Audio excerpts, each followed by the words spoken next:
All successful people are great communicators. Being a good communicator has nothing to do with language or fluency. It is only concerned with correct approaches and confidence.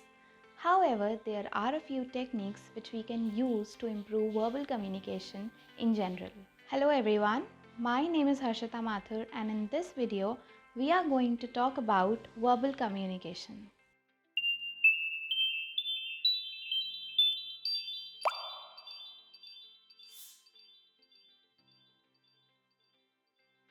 Let's first understand why communication is a skill that needs to be learned.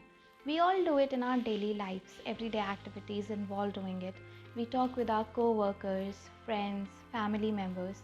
But in this context, the emphasis is more on talking than communication. Communication is a process that depends on the other person's mental capacity to grasp certain things.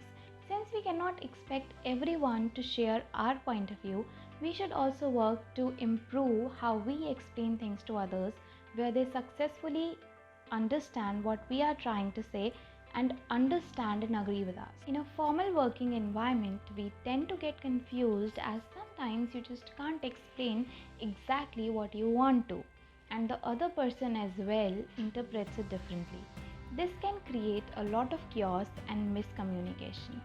That's why it is important to understand the basic measures to ensure efficient communication. Before getting into the techniques to improve verbal communication, let us first look at some of the barriers to communication. First, confused messages. Speaking to someone face to face allows us to observe their expression, which help us to understand their intentions and helps the other person interpret our words correctly. The specific intention of the individual and the message itself are sometimes difficult to understand when we chat online. Second, interruption. While communicating something important, if somebody interrupts in between, there are chances that the speaker would forget what he was saying or his sing does not match as before. Third, not listening properly. When we tend to get tired or lethargic, we don't want to push ourselves and hence sometimes we happen to avoid some important points that the other person is making, consequently causing a loss. Fourth, language. It is the final but most significant communication obstacle. The primary driver of all forms of communication is language. What the other person wishes to say must be understood in full, otherwise it can create confusions and tension.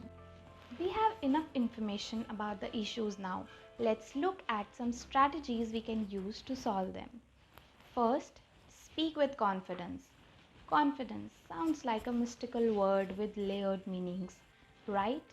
What is confidence? How can we inculcate it in us? Well, confidence comes from knowing and learning your part in all possible ways so that in the time of introspection you wouldn't feel alienated by anything. It also derives from the fact that you do not master certain things and you are willing to work on them in the future. Some people also have stage fright. They are reluctant to speak on stage no matter how intelligent they are. For those people, all you can do is prepare well and relax. Drink plenty of water and then begin without hesitating the audience's presence. Second, vary your vocal tone and gestures. Sometimes people may not understand what you are saying, but they estimate their reaction by catching the tone and gestures. That's why it is important to vary your tone according to the mood and requirement of the subject. Third, be an active listener. Before learning to speak well, a person should always remember to be an active listener. Only a good listener can become an amazing communicator because he would know how to reply to these statements made by somebody as he would have a clear idea about it. Fourth, add humor. Humor must be introduced into the conversation in order to keep it going and keep it entertaining. Imagine how challenging it would be to always appear formal and serious in a workplace where we are required to spend 8 hours a day. Humor would help us get through the day and foster positive relationships with the subordinates. Fifth, Don't let anyone intimidate you. People tend to get intimidated by others when they feel that they are in the inferior state. What I suggest you to do at that point of time is to remind yourself that the other person is great and you can take inspiration from them. However, they have come to you for certain tasks that only you can do. What you can do is your domain.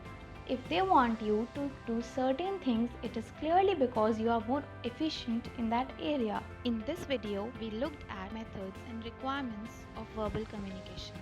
I hope it was useful. Stay tuned for more upcoming videos.